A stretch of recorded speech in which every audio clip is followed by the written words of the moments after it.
एक बुलंद ऐवान है अख्तर रजा। ये हकीकत है कि हुजूर ताजुश शरिया उस शख्सियत का नाम है, मसलके आला हजरत के उस कुतुब मीनार का नाम है, जिसकी आखिरी ऊंचाई तक नजरें पहुंचते पहुंचते अच्छे अच्छों के सरों से टोपियां सरक जाया करती है। हुजूर ताजुश शरिया की आमद हुआ चाहती है, लेकिन उनकी आमद से पहले उनके इल्म फन को नापने वालों और बातें बनाने वालों, पहले उनके खुलाफा से मुलाकात करो, इनके इल्म से फैज़याब हो जाओ, तब हुजूर ताजुश शरिया के कदमों तक रसाई हासिल करने की तमन्ना करना। मैं बड़े अदब एहतराम के साथ खलीफा हुजूर ताजुश शरिया हजरत अल्लामा मुफ्ती अख्तर हुसैन साहब क़िबला अलीवी की बारगाह में इल्तिमास कर रहा हूँ। हजरत तशरीफ ला रहे हैं, मोहब्बतों के साथ इस्तकबाल कर लिया जाए। झूम कर कोई ताजुश शरिया का दीवाना दरमियान से खड़ा होकर नारा लगाए।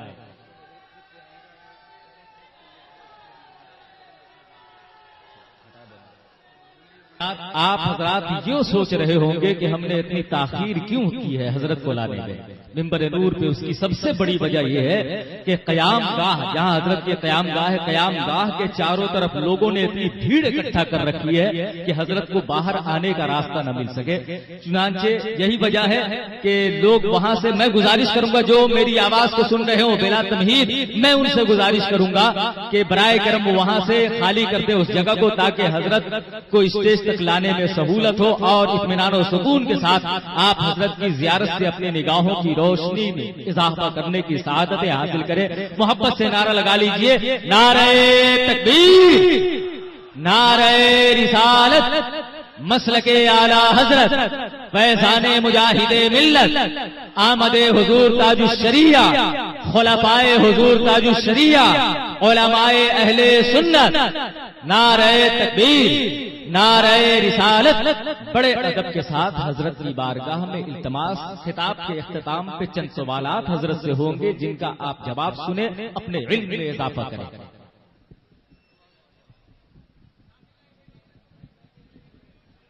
रहमानिर्रहीम, नहमदुहु व नुसल्ली अला रसूलिल करीम, अम्मा बाद, फ़अऊज़ु बिल्लाहि मिनश शैतानिर रजीम, बिस्मिल्लाहिर रहमानिर रहीम। या अय्युहल्लज़ीना आमनु तक़ुल्लाह व कूनू मअस सादिक़ीन।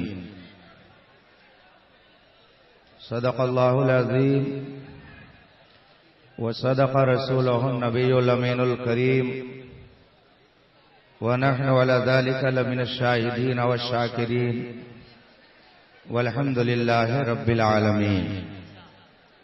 स्टेज पर तशरीफ फरमा उलमाए बावकार, हाज़रीन महफिल, अस्सलामु अलैकुम व रहमतुल्लाहि तआला व बरकातुहू। व अलैकुम अस्सलाम व रहमतुल्लाहि व बरकातुहू।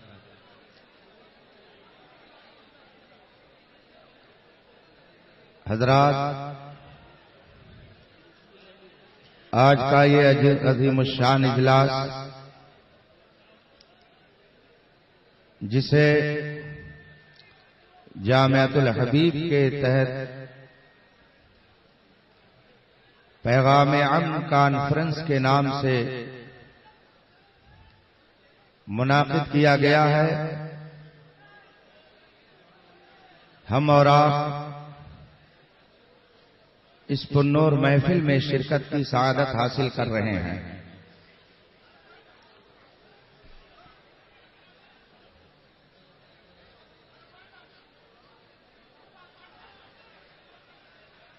काबिल मुबारकबाद हैं वो हजरात जिन्होंने ये अज़ीमुश्शान इजलास मुनाक़िद किया और दुनिया इस्लाम की उस अजीम शख्सियत को अपने यहां लाने में उन्होंने कामयाबी हासिल कर ली,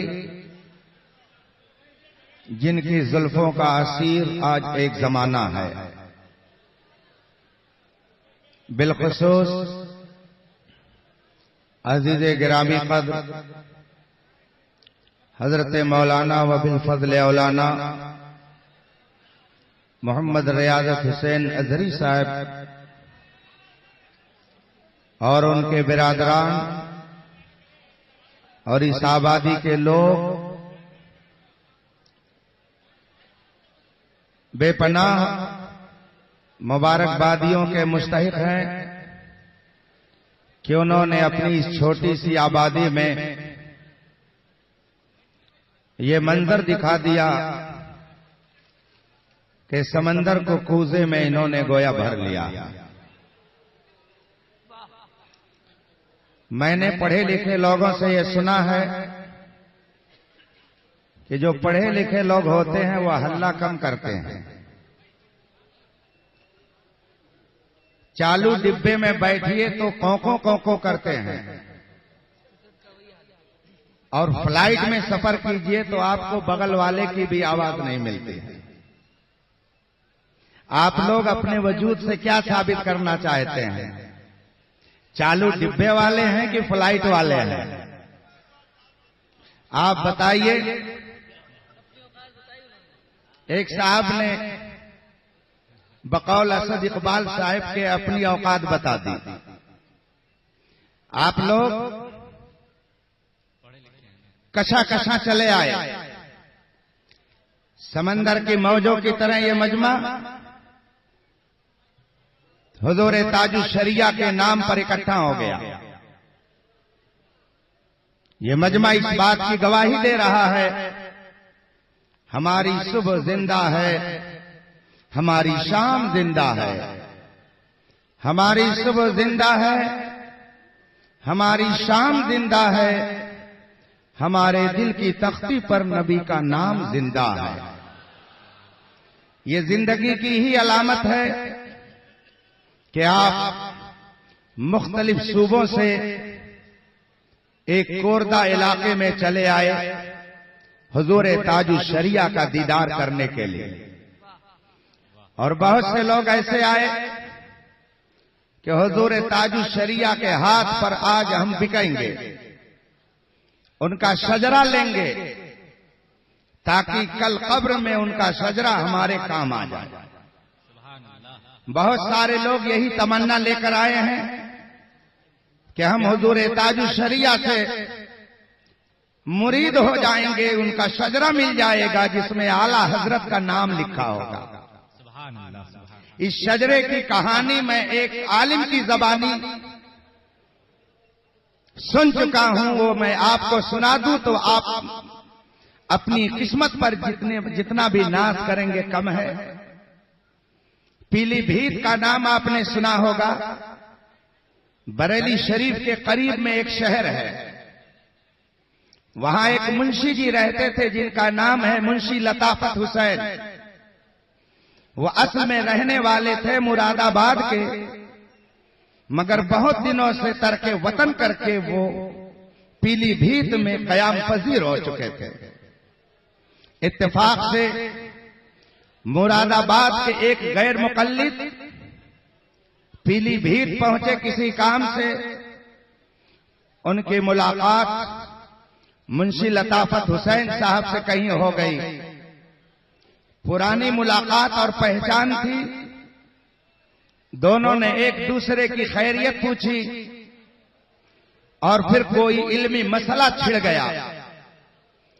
इतने में मुंशी लताफत हुसैन साहब ने कोई सवाल किया और वो गैर मुकल्लिद साहब उसका जवाब न दे सके। जब जवाब न दे पाए तो उन्होंने आला हजरत को बुरा कहना शुरू कर दिया। कुछ गलत अल्फाज इस्तेमाल किए आला हजरत की शान में। मुंशी लताफत हुसैन साहब ने कहा कि आला हजरत अभी बाहयात हैं, अगर आपका उनसे कोई मामला है तो चले जाइए, बरेली वो मौजूद है। उस गैर मुकल्लिद ने जवाब दिया कि मुझे बरेली जाने की जरूरत नहीं है, मैं बरेली क्या करने के लिए जाऊं, मुझे अहमद रजा से मिलने की कोई जरूरत नहीं है। बात आई गई, खत्म हो गई। यह वाकया किसी आम आदमी ने नहीं लिखा है। हिंदुस्तान के उस जलीलुल कद्र आलिम ने इस वाकये को तहरीर किया है जिसके इल्म पर खुद आला हजरत ने मोहर लगाई है, जिसे हम मलिकुल उलमा अल्लामा ज़फरुद्दीन बिहारी कहते हैं। और एक इल्म के बारे में तो आला हजरत ने यह लिखा है कि फला इल्म के तनहा पूरे हिंदुस्तान में माहिर मौलाना ज़फरुद्दीन बिहारी हैं। ऐसी मोतमद शख्सियत ने हयात आला हजरत में यह वाकया लिखा है। ये फर्जी दास्तान और कहानी में नहीं सुना रहा हूं, मलिकुल उलमा की तसनीफ हयात आला हजरत में पढ़ लीजिएगा। गैर मुक़ल्लिद साहब आगे बयान करते हैं कि मैं उस रात जब सोया तो मैंने एक ख्वाब देखा कि एक नदी है और उसे पार करना है, मगर कोई कश्ती नहीं है कि जिससे मैं नदी को पार कर सकूं। अचानक देखा कि एक कश्ती उधर से गुजर रही है जिसमें दो आलिम दीन बैठे हुए हैं। एक ने दूसरे से कहा कि वो जो बाहर है उसको भी बुला लो। दूसरे आलिम ने जवाब दिया कि वो नापाक है, उसको मत बुलाना, वो नापाक है, उसको मत बैठाना। कश्ती चली गई।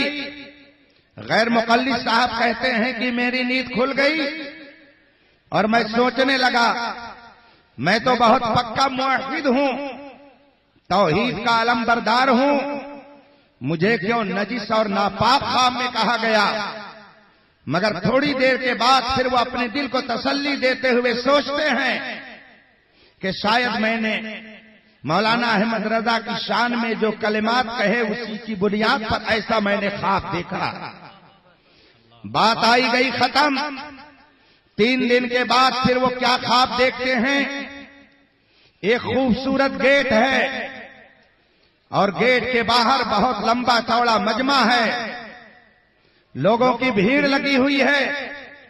ये भीड़ में गए और इन्होंने पूछा, ये भीड़ कैसी है, ये मजमा कैसा है। किसी ने जवाब दिया कि गेट के अंदर रसूल पाक का दरबार लगा हुआ है, लोग ज़ियारत के लिए खड़े हैं। इन्होंने कहा मुझे भी ज़ियारत करने की इजाजत दी जाए। कहा आप जाइए। जब ये गेट के पास पहुंचे तो वहां एक गेटमैन मौजूद थे। उन्होंने कहा पर्ची लाओ, चिट्ठी लाओ, बगैर चिट्ठी अंदर जाने की इजाजत नहीं है। कहा मेरे पास चिट्ठी नहीं है, मैं भी अंदर जाने की ख्वाहिश रखता हूं, बगैर चिट्ठी ही मुझको जाने की इजाजत दी जाए। गेटमैन ने जवाब दिया कि बगैर चिट्ठी अंदर जाने की इजाजत नहीं। कहा पूछ तो आइए। गेटमैन अंदर गए और थोड़ी देर के बाद आए और उन्होंने कहा कि बगैर चिट्ठी अंदर जाने की इजाजत नहीं। कहा एक मर्तबा और करम कर दीजिए, जरा पूछ करके आ जाइए कि आपके दरबार में हाजिरी के लिए चिट्ठी कहां मिलेगी। गेटमैन ने कहा ठीक है, मैं आपकी गुजारिश पर अंदर जाता हूं। गेट के अंदर गए और जब बाहर आए तो गैर मुक़ल्लिद साहब बयान करते हैं कि आने के बाद उन्होंने कहा कि अंदर से यह हुक्म मिला है कि ये चिट्ठी बरेली में मौलाना अहमद रजा के यहां मिलेगी। ये ख्वाब की बात है। अब जरा आगे सुनिए क्या होता है। अब जब ये नींद से बेदार हुए, कहा हम तो समझते थे कि ये सिर्फ एक मौलाना है, मगर आज बात समझ में आई कि ये तो महबूबे मुस्तफा जाने रहमत है। इनकी चिट्ठी के जरिया मुस्तफा जाने रहमत की बारगाह में हाजिरी नसीब होगी। किसी तरह से रात गुजरी। अब मुंशी लताफत हुसैन साहब को कहने की जरूरत नहीं पड़ी कि बरेली जाओ। सुबह हुई, पीलीभीत रेलवे स्टेशन पे पहुंचे, टिकट कटाया, ट्रेन में बैठे और सीधे बरेली पहुंच गए। वो गैर मुक़ल्लिद साहब जो कल तक आला हजरत के पास जाना पसंद नहीं करते थे, ख्वाब देखा और बरेली पहुंचे। जब आला हजरत की बारगाह में पहुंचे तो क्या देखते हैं, बड़े बड़े उलमा आला हजरत को घेरे हुए हैं और आला हजरत जलवा फरमा है। ये गैर मुकल्लिद साहब पहुंचे और आला हजरत के कदमों पे जाके गिरकर चीख चीख कर रोने लगे। बहुत देर तक ये ज़ारो कतार रोते रहे और जब दिल को कुछ सुकून मिला तो बैठे। आला हजरत ने फरमाया, जनाब आप कहां से आए हैं? आपके ऊपर कौन सी मुसीबत का पहाड़ टूटा है? आप ज़ारो कतार रो क्यों रहे थे? गैर मुकल्लिद ने कहा, हुजूर मामला ऐसा ऐसा है। पूरी कहानी उन्होंने अपनी आला हजरत के सामने रखी। कहा इसलिए मैं हुजूर आपकी खिदमत में आया। आला हजरत फरमाते हैं करीब आओ। वो गैर मुकल्लिद करीब गए। आला हजरत ने उनको गैर मुकल्लिदियत से तौबा कराई, वहाबियत से उन्होंने तौबा की और तौबा जब वो कर ली उन्होंने तो आला हजरत ने फरमाया हाथ लाइए। अब उन्होंने अपना हाथ आला हजरत के हाथ में दिया। आला हजरत ने हाथ में हाथ लेकर के उनको मुरीद किया और जब मुरीद हो चुके तो खादिम से आला हजरत ने फरमाया कि शजरा लेकर के आओ। खादिम ने अंदर से लाकर शजरा दिया। आला हजरत ने अपने हाथ में शजरा लिया और उनको आगे बुलाया और फरमाया, लो जनाब यही वो चिट्ठी है जिसके जरिया दरबारे रिसालत में रसाई होती है। सुभान अल्लाह, सुभान अल्लाह। आला हजरत ने अपना शजरा दिया और फरमाया यही चिट्ठी है जिसके जरिया रसूल पाक की बारगाह में रसाई होती है। इस वाक़े को मलकुल उलमा ने हयात आला हजरत में लिखा है। क्या इससे आप ये नहीं समझ सकते कि आला हजरत की वो दात थी कि दुनिया में इल्म फजल का उनके चारों तरफ तो चर्चा होता ही था। मुस्तफा जान रहमत की बारगाह में भी उन्हें कबूलियत का दर्जा हासिल था। यही वजह है कि हजार मुखालफत करने वाले न जाने किस गोशे गुमनामी में चले गए। निकाली सैकड़ों नहरें कि पानी कुछ तो कम होगा, मगर फिर भी मेरे दरिया की तुगयानी नहीं जाती। आज न जाने कितने लोग इमाम अहमद रजा की मुखालफत कर रहे हैं, चाहे वो मुनाजिर की शक्ल में हो, चाहे मुहक्किक की शक्ल में हो, चाहे पीर की शक्ल में हो, चाहे खतीब की शक्ल में हो। इससे पहले भी बड़े बड़े खतीब थे। एक मुनाजिर तो हिंदुस्तान में ऐसा था कि जिसका रोबो दबदबा बदमज़हबों पे ऐसा कायम था कि उसका नाम सुन लेते तो भाग जाते। मगर जब उसने आला हजरत से टकराने की सोच ली तो उसकी आबादी के लोगों ने नाली में टकरा टकरा करके उसकी पिटाई की। हमें वो तारीख भी मालूम है। हिंदुस्तान के बहुत बड़े आलिम जिनको अपने इल्म पर बड़ा गुरूर हुआ और उन्होंने कहा आला हजरत की हर बात मानना कोई जरूरी नहीं है।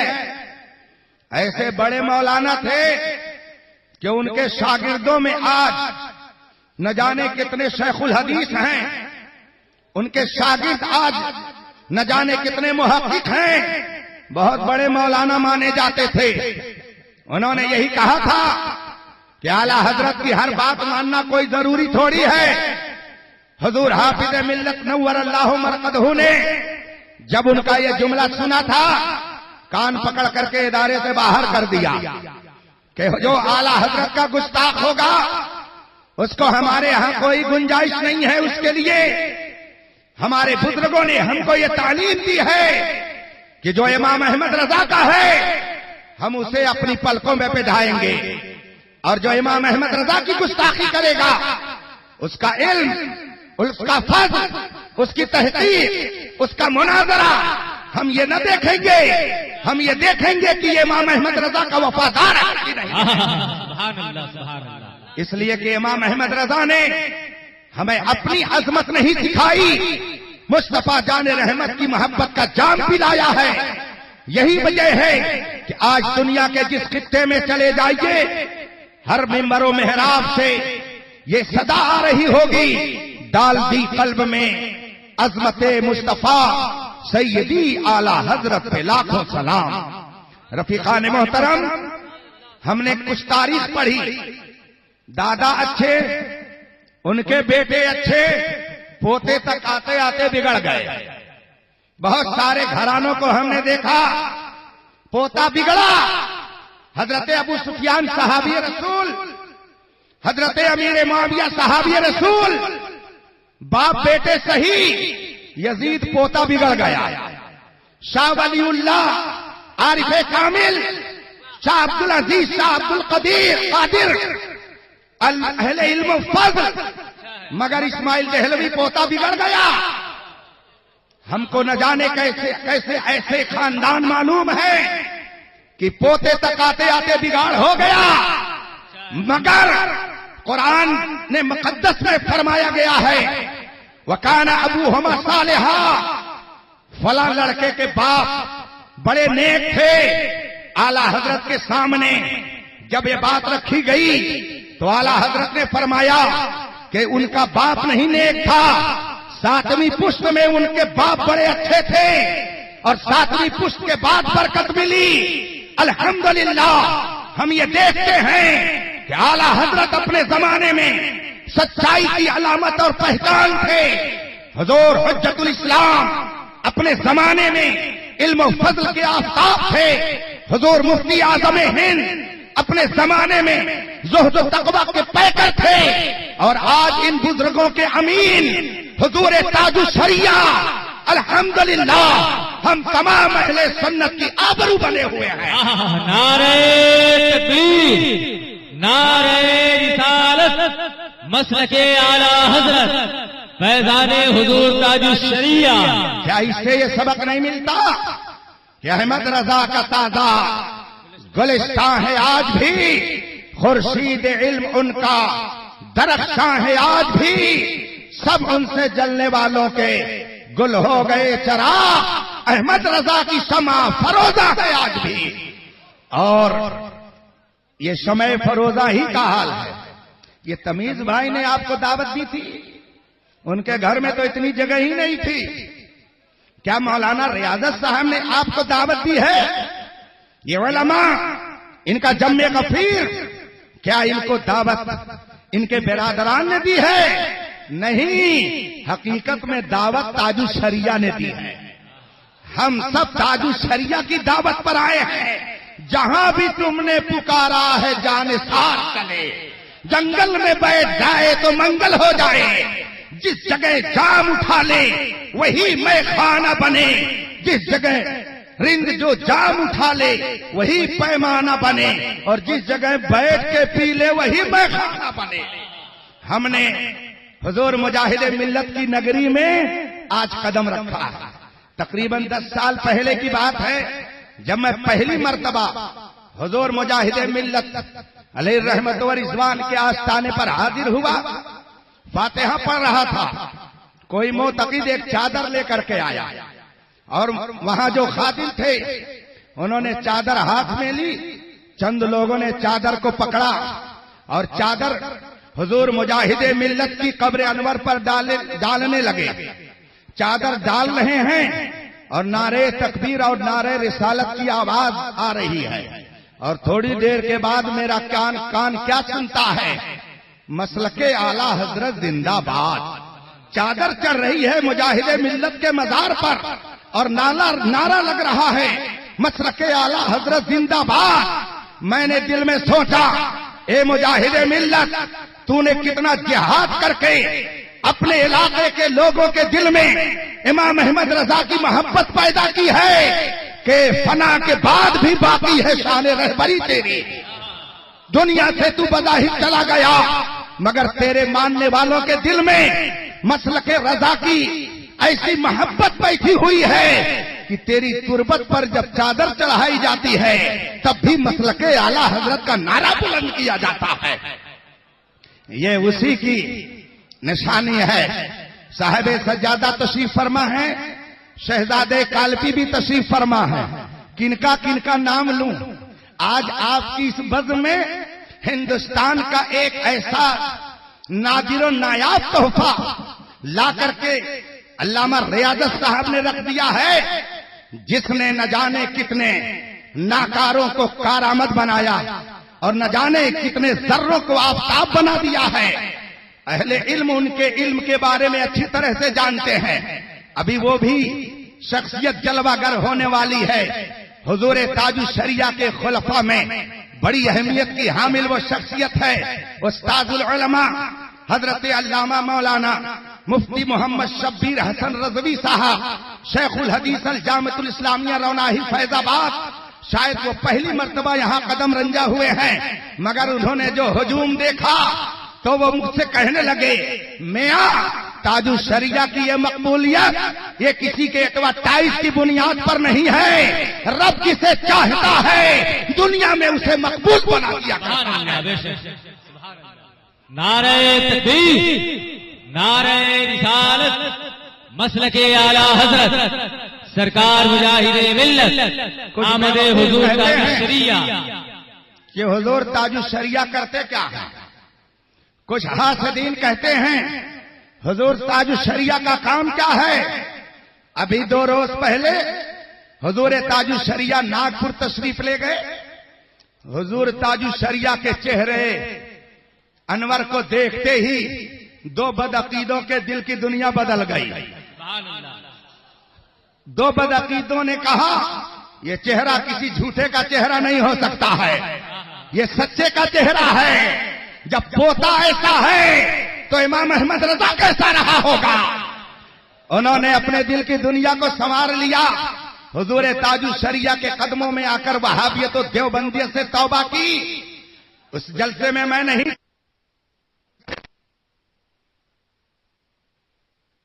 इत्तेफाक से स्टेज पर मैं भी बैठा था। बीच में हुजूर ताजुल शरिया जलवा फरमा थे। हजरत अभी स्टेज पर तशरीफ ले आए और 10 मिनट के बाद एक पर्ची आई, उसमें लिखा हुआ था कि हुजूर ताजुल शरिया के दीदार ने मेरे दिल की दुनिया बदल दी और मैं वहाबियत से तौबा करना चाहता हूं। ये पर्ची जो ही मेरे हाथ में आई, मैंने हुजूर ताजुल शरिया से अर्ज किया, हुजूर मामला ऐसा है, अगर इजाजत हो तो बुला लिया जाए। हुजूर ताजुल शरिया ने फरमाया ठीक है बुला लिया जाए। आवाज दी गई, वो जनाब स्टेज पर आए। हुजूर ताजुल शरिया के हुक्म से हुजूर मुहद्दिस कबीर अल्लामा ज़ियाउल मुस्तफा साहब क़िबला ने उनको तौबा कराई। जो बंदियत से वो ताइब हुए और हुजूर ताजुल शरिया ने अपने हाथ में हाथ लेकर के उनको मुरीद किया। लोग कहते हैं हुजूर ताजुल शरिया क्या करते हैं, मेरी तकरीर से मुतासिर होकर के तकरीबन 20 साल से मैं तदरीस और तकरीर की लाइन में हूं, मगर एक आदमी स्टेज पर नहीं आया और मैं अपनी बात नहीं करता। न जाने कितने ऐसे खुतबा हैं कि जिनकी तकरीर से एक भी कोई स्टेज पर आकर के तौबा न किया होगा, मगर हुजूर ताजुल शरिया की शान ये है कि उनका साया एक तजल्ली, उनका नक्शे पा चराग, वो जिधर गुजरे उधर ही रोशनी होती गई। अल्हम्दुलिल्लाह हम लोग बहुत खुशनसीब हैं कि वो अजीम जात आपके इस इलाके में जलवा फरमा है। अभी थोड़ी देर के बाद हुजूर ताजुल शरिया जलवा फगन होंगे। उनके शहजादे अल्लामा अहमद रजा साहब भी तशरीफ लाएंगे और साथ में उस्ताद गिरामी जामे माकूल व मनकूल हुजूर मुफ्ती शब्बीर हसन साहब क़िबला भी जलवा फरमा होंगे। इन सबों के चेहरे की ज़ियारत से आप अपने दिल को नूर बख्शिएगा। कुरान में अल्लाह फरमाता है कूनो मा सादिकीन, सच्चों के साथ रहो। जो झूठ बोले वो चाहे अपने आप को सुन्नी कहे, चाहे वो रज़वी कहे, चाहे नूरी कहे, चाहे बरकाती कहे, जो शरीयत पर इफ्तिरा करे, शरीयत के मसाइल का मजाक उड़ाए, मुस्तफा जान रहमत की शरीयत को अपनी तबीयत के मुताबिक ढालने की कोशिश करे, ऐसे आदमी सच्चे नहीं हो सकते हैं। इस जमाने में सच्चाई का निशान हुजूर ताजुल शरिया के साथ है।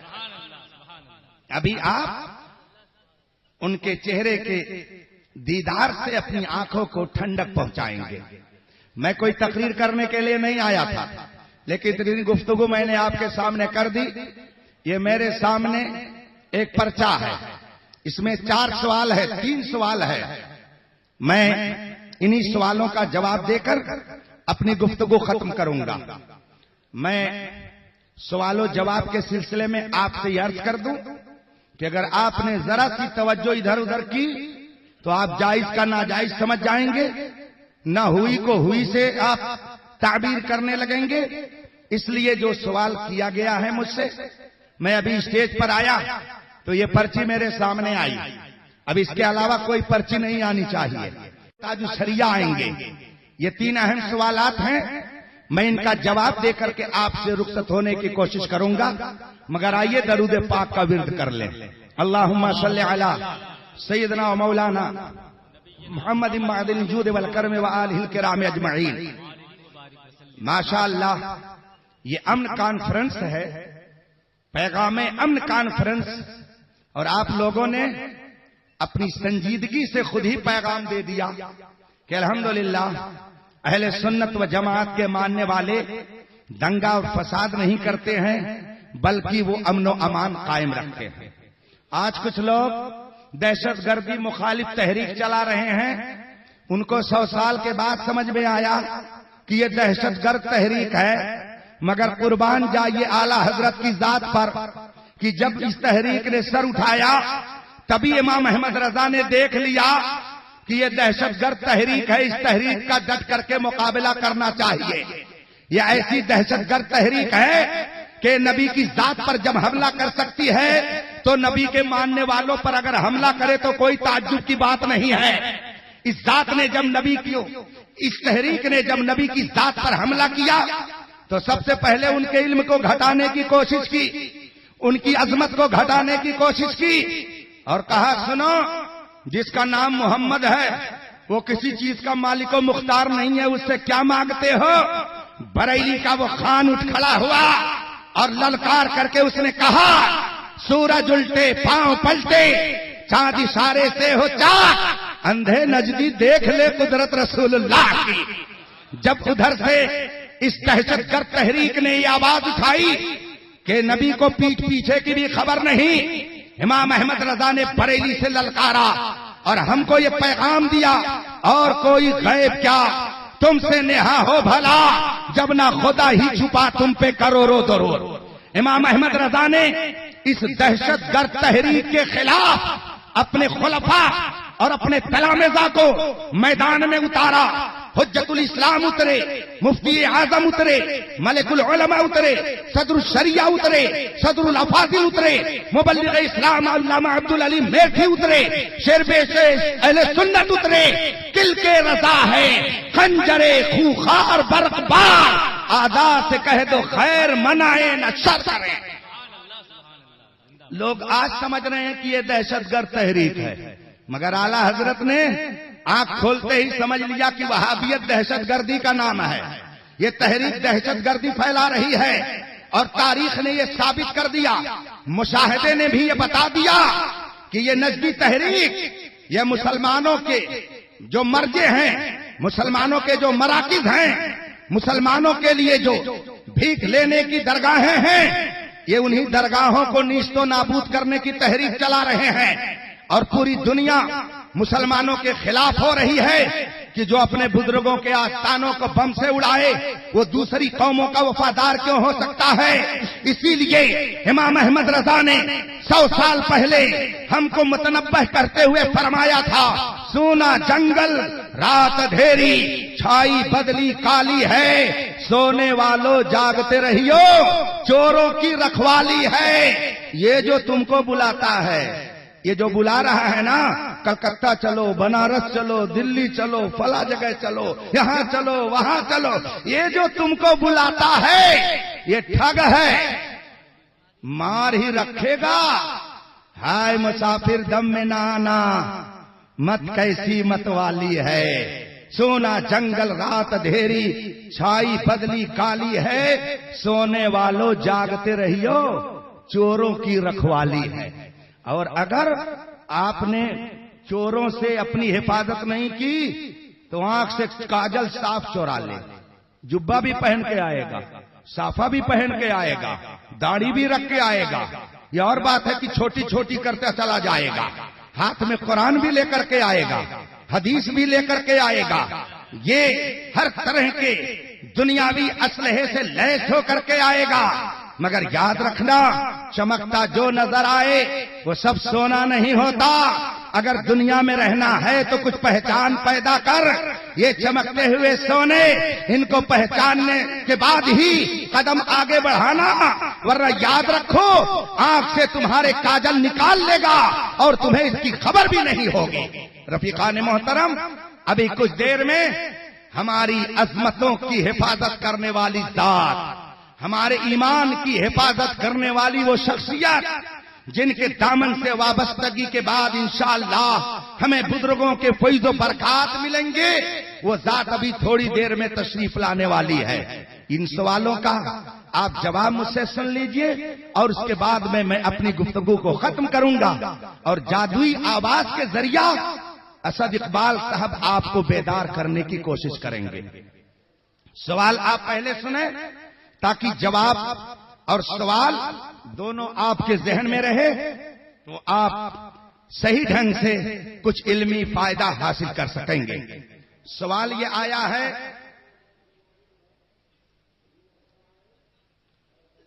कि पीर के शराइत क्या है।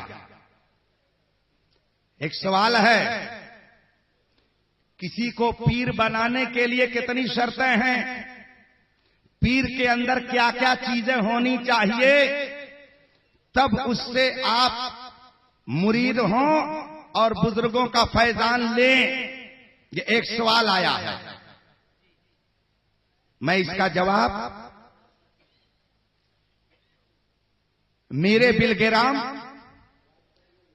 हजरत सैयदना मीर अब्दुल वाहिद बिलगिरामी रज़ी अल्लाह ताला अन्हु की मुस्तनद और मोतबर किताब सबे सनाबिल शरीफ की रोशनी में आपकी खिदमत में पेश करता हूं।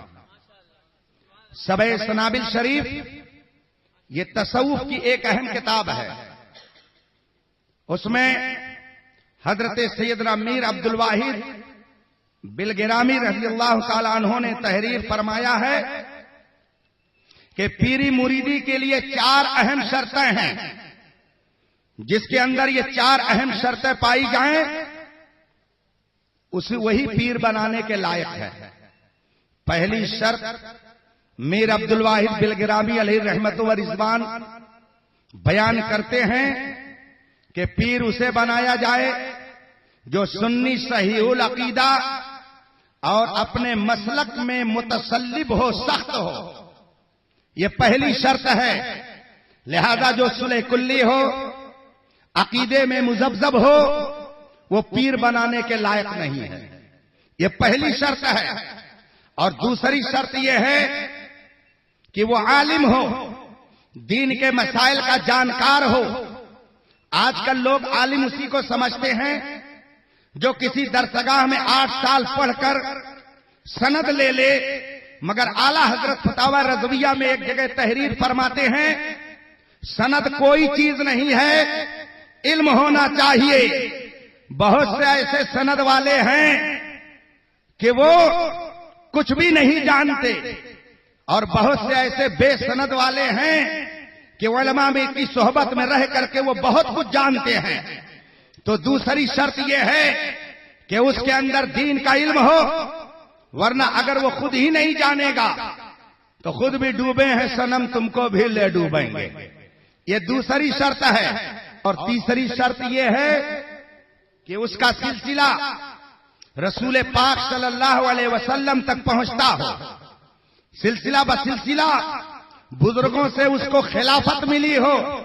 ऐसा ना हो कि अपने आप किसी को मुरीद करना शुरू कर दे, उसे किसी से खिलाफत मिली हो, उसके ऊपर वाले को उसके ऊपर वाले से, उसके ऊपर वाले को उसके ऊपर वाले से।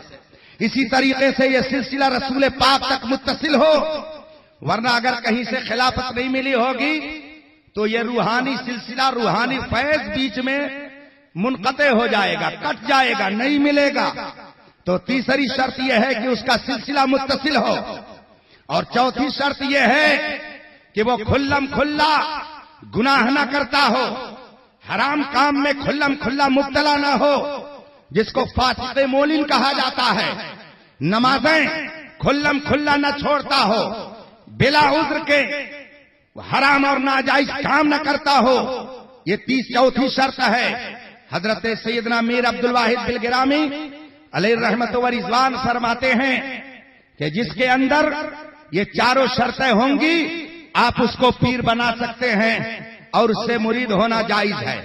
और अगर किसी के अंदर ये शर्त नहीं और आप उससे मुरीद हो गए तो आगे वो लिखते हैं कि उसके ऊपर लाजिम है कि बैयत तोड़ करके किसी लायक पीर से वो मुरीद हो जाए।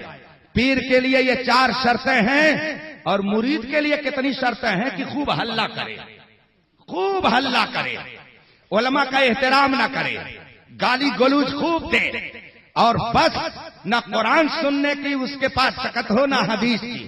आपको मालूम है सिर्फ जुमा ही का खुतबा सुनना वाजिब नहीं है, जो भी खुतबा हो उसका सुनना वाजिब है। निकाह का खुतबा हो उसका भी सुनना वाजिब है और यहां जो खुतबा पढ़ा जाए उसका भी सुनना वाजिब है। ये नहीं कि आप शोर गुल इतना मचाएं कि वो बेचारा कुछ बोल ना सके, कुछ पढ़ ना सके। मुरीद के लिए कितनी शर्तें हैं वो हजरत मौलाना रियादत हुसैन साहब अपने जामिअतुल हबीब में बहुत सारी किताबें लाकर रख चुके हैं। इनकी खिदमत में आते रहिएगा, इंशाअल्लाह वो मसाइल आपको बताते रहेंगे। मैंने इनका नाम इसलिए ले लिया कि आज इस बारात को सजाने में इन्होंने खूने जिगर पिला दिया है और मैं जानता हूं तकरीबन 1.5 साल से मौलाना रियादत साहब और तमीज भाई ने न जाने कितनी मर्तबा बरेली शरीफ का सफर किया होगा हुजूर ताजुश शरिया की यहां तशरीफ आवरी के लिए। तमीज भाई दुबई से आते, मौलाना रियादत साहब यहां से पहुंचते, 3 दिन 4 दिन तक कयाम करते बरेली शरीफ में। हुजूर इलाके में करम फरमा दे, आप तशरीफ ले आएंगे तो बाहर आ जाएगी। इतनी मुद्दत के बाद आज इस इलाके में फूल खिला हुआ है, बाहर आई हुई है। आप अपनी मशामे जा को मुअत्तर करें, हुजूर ताजुश शरिया के दामन से वाबस्ता हो जाएंगे। इंशाअल्लाहुल अजीज यहां भी कामयाब रहेंगे और वहां भी कामयाब रहेंगे। ये तो पहले सवाल का जवाब हुआ। इसमें दूसरा एक सवाल है कि मोबाइल पर जो PDF फाइल रखते हैं जिसमें कोई दीनी शरई बातें होती हैं, उनका शरई हुक्म क्या है? ये मोबाइल है ना, इसमें कोई मनचला गाना भी रख लेता है, कोई आदमी इसमें नात भी भर लेता है, कोई आदमी इसमें कुरान की आयत भी भर लेता है। तो आखिर मोबाइल में ये सब मुख्तलिफ मैटर्स भरने और लोड करने कैसे हैं? और बहुत सारे लोग इस मसले में भी उलझे रहते हैं कि जब हम मोबाइल चालू करते हैं और उसकी स्क्रीन पर कुरान की आयतें आती हैं तो हम उस मोबाइल को बगैर वजू छू सकते हैं कि नहीं? फिर यह भी परेशानी होती है कि हम कुरान की आयतों को डिलीट कर सकते हैं कि नहीं। इसके ताल्लुक से यह सवाल आया हुआ है। अब किसकी तरफ से है ये तो नहीं मालूम, मगर ये 4 सवाल में से ये दूसरा सवाल। आप हजरात मुतवज्जे होकर के सुने, ये आपके लिए बहुत कारआमद है। आज से तकरीबन 4 साल पहले इसी मौजू पर बरेली शरीफ में शरई काउंसिल ऑफ इंडिया के तहत एक सेमिनार हुआ। आप लोग जानते हैं ना कि हर साल हिंदुस्तान भर के अहम मुफ्तियाने किराम हुजूर ताजुश शरिया की सरपरस्ती में इकट्ठा होते हैं और कोई अहम मसला पेश होता है। 3 दिन तक बहसें चलती हैं। इंतजाम इंसराम जामिअतुर रजा बरेली शरीफ की तरफ से होता है। शहजादे हुजूर ताजुश शरिया अल्लामा अहमद रजा साहब की निजामत में ये सारा काम अंजाम पाता है। बड़े बड़े उलमा तशरीफ ले जाते हैं।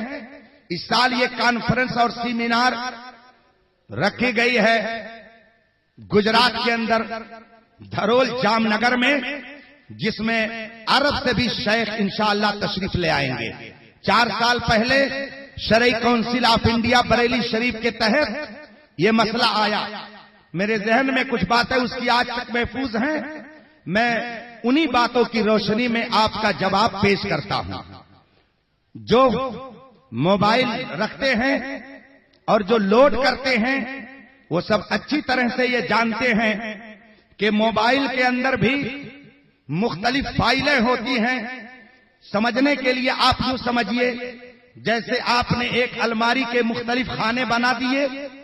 आप मुख्तलिफ खानों में किसी में कोई किताब रखते हैं, किसी में कोई किताब रखते हैं। जैसे मुख्तलिफ खाने बने होते हैं, एक खाने में अगर आपने कुरान रख दिया और दूसरे खाने में आपने कोई और किताब रख दी, आप मुफ्ती साहब से मसला पूछेंगे तो मुफ्ती साहब आपको यह जवाब देंगे कि इस तरह से किताबें रखना जायज है, इसमें कोई हरज नहीं है, ये नाजायज नहीं है।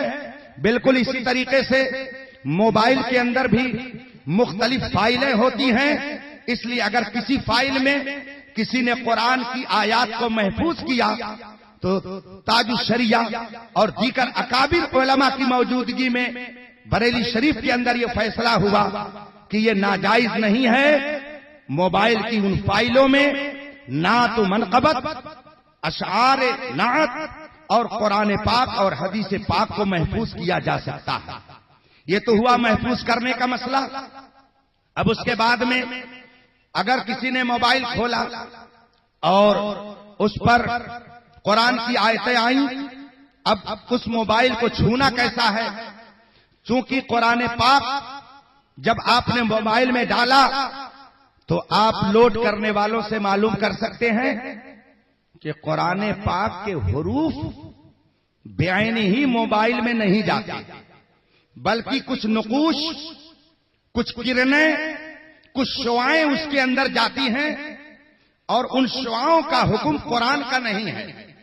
अलबत्ता जब मोबाइल खोला जाता है तो स्क्रीन पर मशीनी जराए से हुरूफ कुरानिया नजर आने लगते हैं। लिहाजा अगर कोई बेवजू है तो उस मोबाइल को वो छू सकता है। अब दूसरा मसला यह है कि कुरान की आयतें स्क्रीन पर आ रही हैं, उसका छूना कैसा है? उसके बारे में फुकाहे किराम ने यह फैसला फरमाया कि जैसे किसी कागज पर कुरान की आयत लिख दी जाए और ऊपर से उसके लेमिनेशन कर दिया जाए, कोई पन्नी लगा दी जाए, तो उस कागज को छूना हराम है। पन्नी को चिपका दिया आपने तो अब वो कागज ही के हुक्म में है, बेवजू उसको छू नहीं सकते हैं। इसी तरीके से अगर मोबाइल के ऊपर जो शीशा लगा हुआ है, अगर अंदर के हुरूफ उस शीशे से चिपके हुए हैं तो बिला वजू उस शीशे पर हाथ फेरना, ये गोया बिला वजू कुरान के हुरूफ को छूना है। ये नाजायज है, हराम है। कुरान ने इरशाद फरमाया ला यमस्सुहु इल्लल मुतहहरून, कुरान को सिर्फ पाक लोग ही छू सकते हैं। इसलिए अगर कोई शख्स कुरान की उन आयात को मोबाइल खोल करके पढ़ना चाहे तो उसके लिए लाजिम है कि वो वजू करे, फिर कुरान की आयात की तिलावत करे। वल्लाहु ताला आलम। ये तो हुआ मोबाइल के ताल्लुक से हुक्म। अब एक सवाल इसमें और है, सूफी कॉन्फ्रेंस के हवाले से शरई मौकिफ क्या है, उसकी वजाहत की जाए। ये एक कॉन्फ्रेंस हो रही है दिल्ली में, सूफी कॉन्फ्रेंस के नाम से। उसमें बदनामे जमाना यहूदो नसारा का एजेंट, मिल्लत फरोश, बानिए सुलह कुल्लियत डॉक्टर ताहिरुल पादरी आ रहा है। इसी बुनियाद पर हमारे उलमाए अहले सुन्नत बिलखुसूस हुजूर ताजुल शरिया ने तमाम सुन्नियों को उस कॉन्फ्रेंस में शिरकत से मना फरमाया। जो हुजूर ताजुल शरिया का मौकिफ है, अल्हम्दुलिल्लाह वही हम तमाम उलमाए अहले सुन्नत का मौकिफ है। हम इधर उधर की बात नहीं करते। हम तो अल्हम्दुलिल्लाह बरेली वाले हैं तो आला हजरत की बात करते हैं और इस वक्त ताजुल शरिया की बात करते हैं। इसलिए हुजूर ताजुश शरिया ने दो टोक अपना मौक़िफ़ इस सिलसिले में जाहिर फरमा दिया है। बल्कि अभी 2 रोज पहले की बात है, हिंदुस्तान का एक अजीम इदारा और एक अजीम खानकाह दारुल उलूम फैजुर रसूल बराव शरीफ और खानकाह यार अलविया के सज्जादा नशीन हजरत अल्लामा मौलाना अब्दुल कादिर यार अलवी साहब दामजिल्लुल आली ने खुद फोन करके मुझसे कहा कि मेरा टिकट बना हुआ था सूफी कॉन्फ्रेंस में शिरकत के लिए, आमदोरफ्त का सारा मामला सेट हो चुका था, मगर मैंने बहराइच शरीफ की हुजूर ताजुश शरिया की वो तकरीर और आपके वो जुमले सुन लिए तो अल्हम्दुलिल्लाह मैंने फौरन अपना इरादा मुलतवी कर दिया।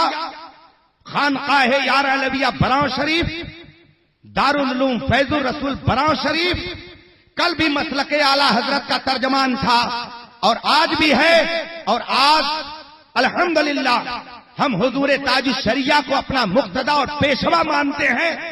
बल्कि उन्होंने ये कहा कि आप हुजूर ताजुश शरिया से अर्ज कर दीजिएगा कि हमने आपके हुक्म को सुन करके अपने आने जाने का इरादा मुलतवी कर दिया, खत्म कर दिया। और खानकाह यार अलविया बराव शरीफ कल भी बरेली शरीफ के अहकाम पर अमल पैरा थी और आज भी है, और जब तक कायम रहेगी मसलके आला हजरत की नुमाइंदगी करती रहेगी। इसलिए हम भी हुजूर ताजुश शरिया के उस कलमे को दोहराते हुए आपसे ये कहेंगे कि हम अहले सुन्नत का मौक़िफ़ यह है कि वह अहले सुन्नत की नुमाइंदा कॉन्फ्रेंस नहीं है और उसमें आप जाने से परहेज कीजिए। वल्लाहु ताला आलम। अब एक और सवाल इसके अंदर है, पता नहीं ये मजमा उसके जवाब का मुतहम्मिल होगा या नहीं होगा, लेकिन सवाल आया हुआ है मोबाइल के जरिया इस्तिफादे शरई का क्या हुक्म है। ये एक अहम सवाल, खालिस इल्मी सवाल है जो पर्ची की शक्ल में मेरे पास आया है। अगर असद साहब इजाजत दे तो मैं इसकी वजाहत जरूर कर दूं। तो ये मजमा आखिर उठ क्यों रहा, अगर जरूरी है तो आप लोग हुजूर ताजुश शरिया के दीदार के लिए थोड़ी देर और बैठिए।